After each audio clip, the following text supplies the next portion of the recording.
আজ হচ্ছে rose day. তো বিয়ের আগে এই রোজ ডেটা আমি আমার মায়ের সাথেই পালন করতাম।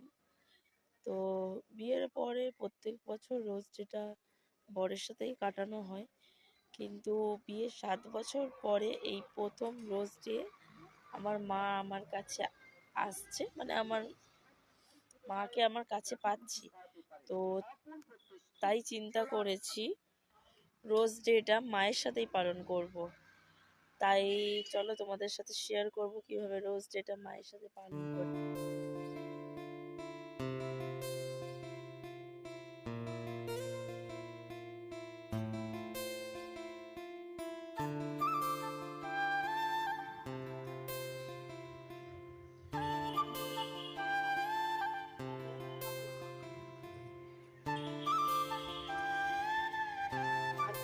Happy rose day.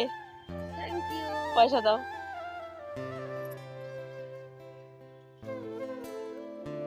5 টাকা।